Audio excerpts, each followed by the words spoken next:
اللہ تعالیٰ نے 3 طرح کے جہانوں کو تخلیق فرمایا ہے۔ ایک جہان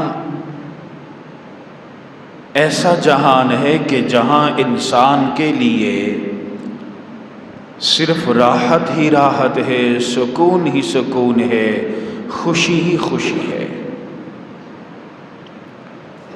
ایک ایسا جہان بھی ہے کہ جہاں صرف غم ہی غم ہے، بے سکونی ہے، تکلیف ہے۔ اور ایک ایسا جہان ہے کہ جہاں غم بھی ہے اور خوشی بھی ہے، جہاں دکھ بھی ہے، سکھ بھی ہے۔ جو جہان جس میں صرف خوشی خوشی رکھ دی گئی اس کو جنت کہتے ہیں، جہاں غم ہی رکھ دیا گیا اور خوشی نہیں ہے وہ جہنم کہلاتا ہے۔ اور جس جہان میں خوشی بھی ہے، دکھ بھی ہے، اس کو ہم دنیا کہتے ہیں۔ یہ دنیا کا جہان کہ جہاں اللہ تعالی نے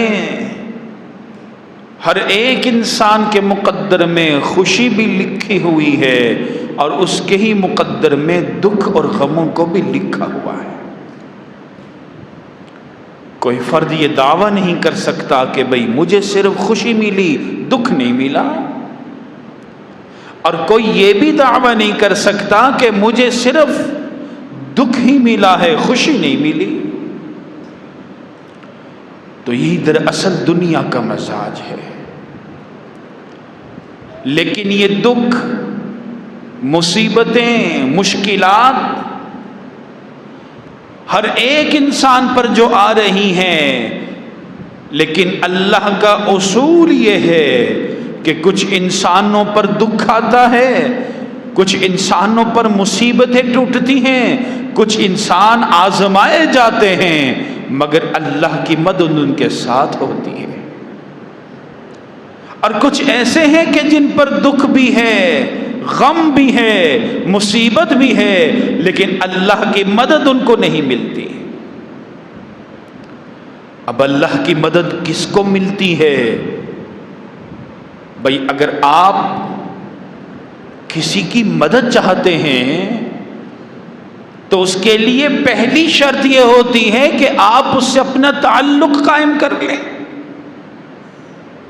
آپ کا اگر تعلق ہی نہیں ہوگا وہ آپ کے ساتھ کیسے ہوگا؟ آپ دنیاوی معاملات میں دیکھیں، اگر آپ پر کوئی مشکل پیش آ رہی ہے اور اس مشکل کا حل فلاں بندے کے پاس ہے، اگر آپ کا اس سے تعلق نہیں ہے تو آپ کو بڑے پاپڑ بیلنے پڑیں گے۔ لیکن اگر آپ کا تعلق اس سے ہے تو جتنا مضبوط تعلق ہوگا آپ اتنے ہی جلدی سکون میں جائیں گے۔ بس یہ سمجھ لیجئے اس دنیا میں مشکلات سب پر آنے والی ہیں، سب پر آ چکے۔ اس دنیا میں آزمائشیں، مصیبتیں، غم سب پر آ چکے، لیکن جو لوگ اللہ کے قریب ہوئے اللہ کی مدد ان کے ساتھ شامل حال رہی، اور جو لوگ اللہ سے دور ہو گئے اللہ نے ان کو دھتکار دیا، ان سے اعلان بیزاری کر لیا، ان سے اعلان برات کر دیا۔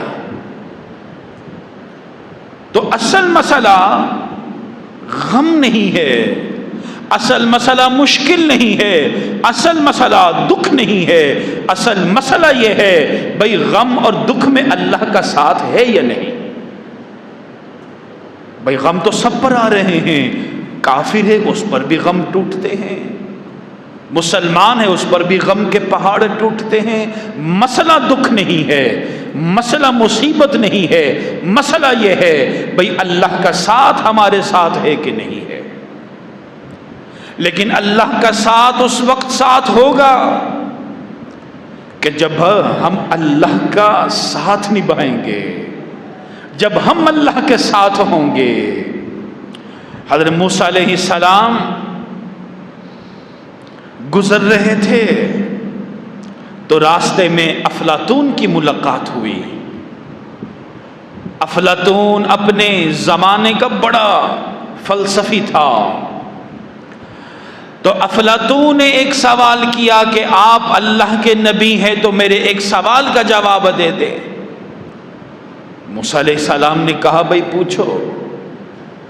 افلاطون نے کہا کہ مجھے بس یہ بتا دیں کہ فرض کریں کہ اگر ایک بہت بڑا تیر کمان ہو کہ جس کا ایک سیرا مشرق میں ہو دوسرا سیرا مغرب میں ہو، اتنا بڑا تیر کمان ہو، اس میں ایک تیر رکھا ہوا ہو اور وہ تیر غموں کا ہو، دکھوں کا ہو، مصیبتوں کا ہو اور چلانے والا خدا ہو، تو بتائیں اس تیر سے کوئی بچ سکتا ہے؟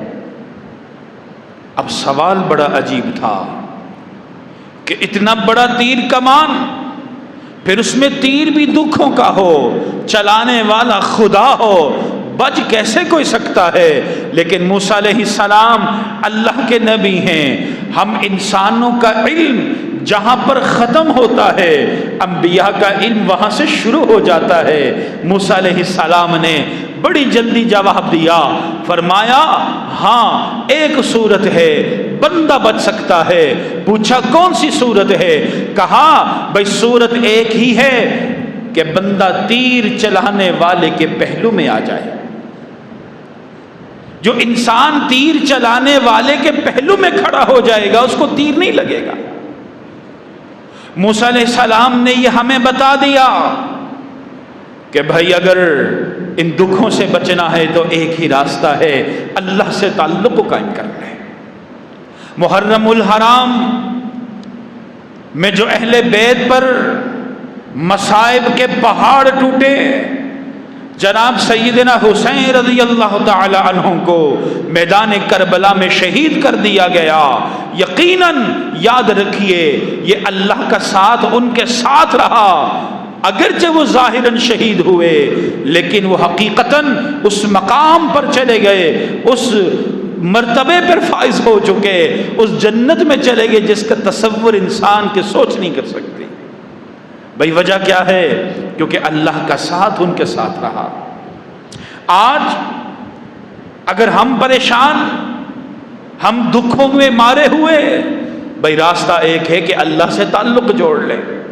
پیارے نبی صلی اللہ علیہ وسلم نے یہی فرمایا جب آپ سے پوچھا گیا ای الناس اشد بلاء، آقا سب سے زیادہ دکھوں کا سامنا کس کو کرنا پڑتا ہے؟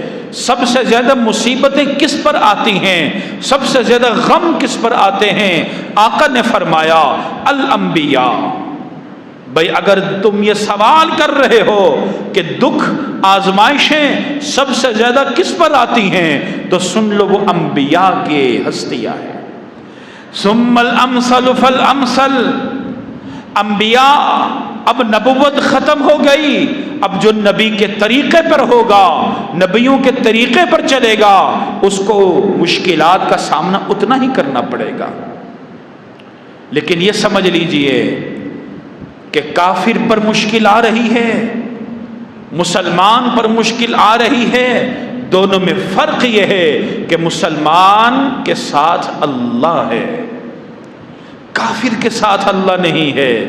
کافر کے ساتھ وہ پروٹیکٹر نہیں ہے، کافر کے ساتھ وہ شیلڈ نہیں ہے، کافر کے پاس وہ نگہبان نہیں ہے جو ایک مسلمان کے پاس موجود ہے۔ جو قوت مسلمان کے پاس ہے، جو ایمان کے ذریعے اس کو قوت ملتی ہے، وہ کافر کے پاس نہیں۔ تو آقا نے یہی فرمایا بھائی تم نبیوں کے طریقے پر چلو گے تم پر مشکلات آئیں گے۔ یہ مت خیال کرنا کہ نبیوں کے طریقے پر چلیں گے تو مشکلات ختم ہو جائیں گی۔ اللہ ہی مشکلات کو نازل کرنے والا ہے، تو اللہ کی مبارک ہستیوں سے تعلق جوڑیں گے تو مشکل ختم ہو گئی؟ بھئی ایسا نہیں ہے۔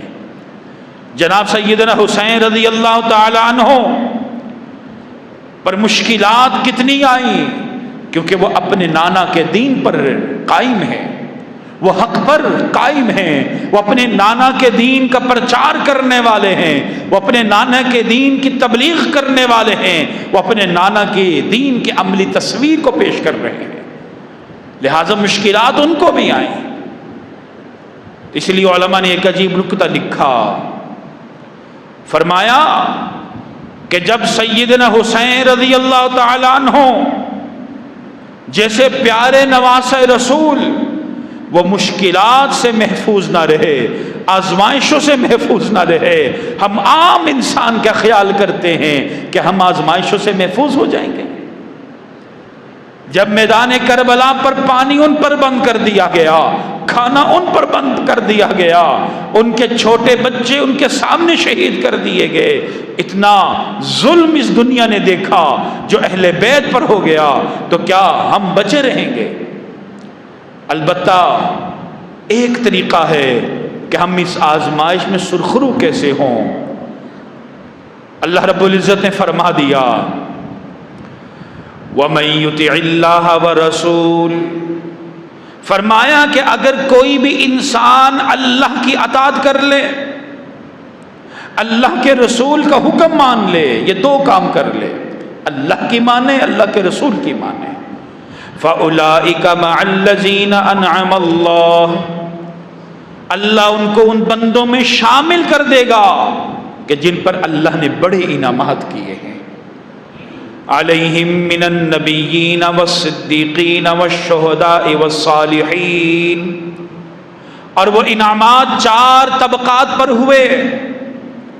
اللہ نے پوری انسانیت امت محمدیہ کو چار طبقات میں تقسیم کر دیا، فرمایا یہ پوری دنیا میں آدم علیہ السلام سے لے کر پیارے نبی صلی اللہ علیہ وسلم تک اور آقا علیہ السلام سے لے کر آخری انسان تک جتنے بھی انسان آ رہے ہیں ان کے چار طبقات ہیں۔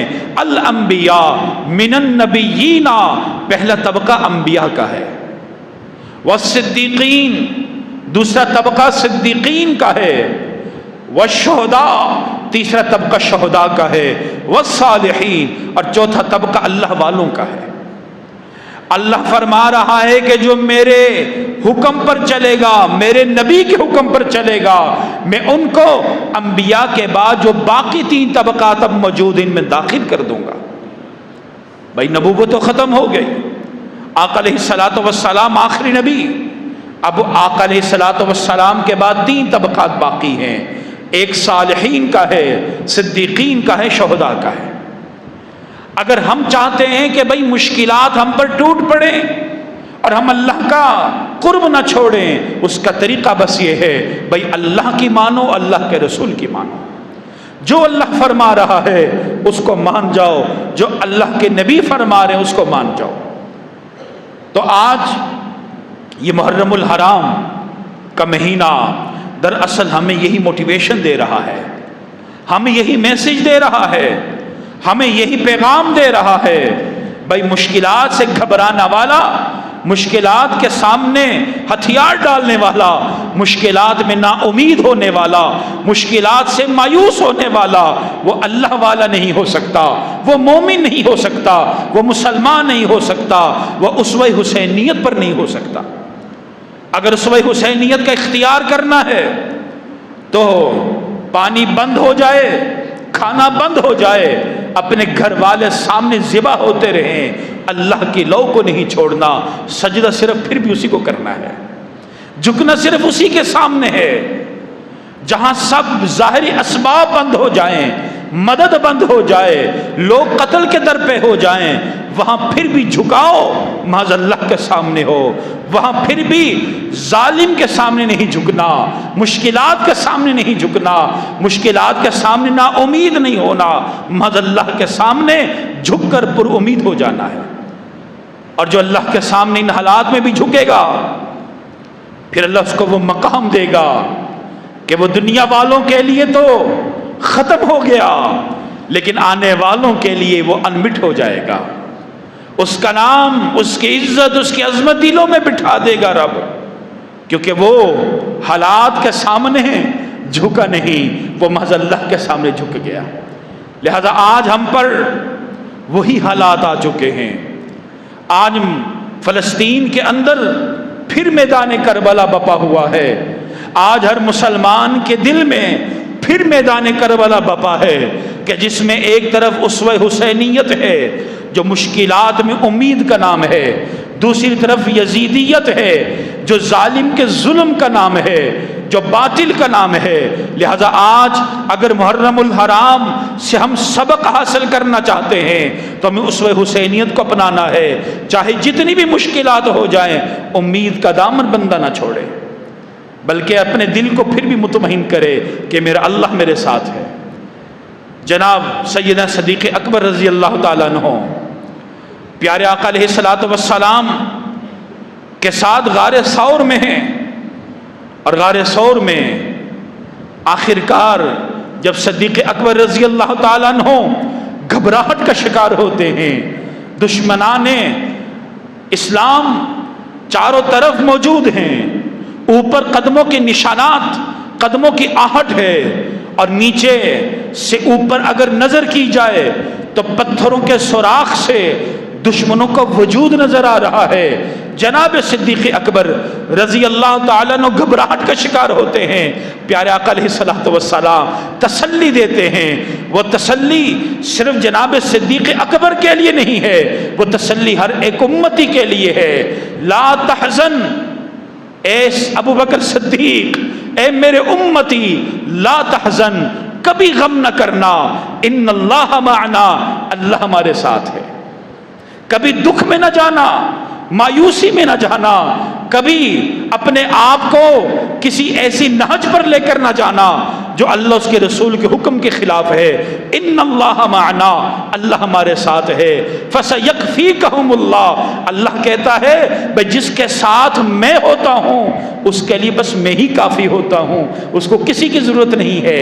آج سب سے بڑا مسئلہ مشکلات نہیں ہیں، آج سب سے بڑا مسئلہ مہنگائی بھی نہیں ہے، آج سب سے بڑا مسئلہ مصیبتیں، دکھ، پریشانیاں نہیں ہیں، آج سب سے بڑا مسئلہ یہ ہے کہ اللہ کا ساتھ ہمارے ساتھ ہے کہ نہیں ہے، کیا اللہ کا قرب ہمیں میسر ہے کہ نہیں ہے، کیا اللہ کا تعلق ہم نبھا رہے ہیں کہ نہیں نبھا رہے۔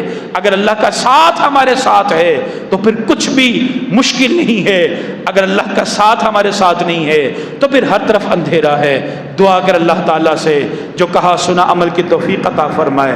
آخر میں جناب حاجی عابد صاحب، عابد میڈیکل سٹور والے، ان کے داماد حافظ ابو بکر، ان کا انتقال ہو چکا ہے، انہوں نے آپ سے دعائے مغفرت کی گزارش کی ہے۔ دعا کر اللہ تعالیٰ مرحوم کو جنت میں اعلیٰ مقام عطا فرمائے۔ وآخر دعوانا ان الحمد للہ رب العالمین۔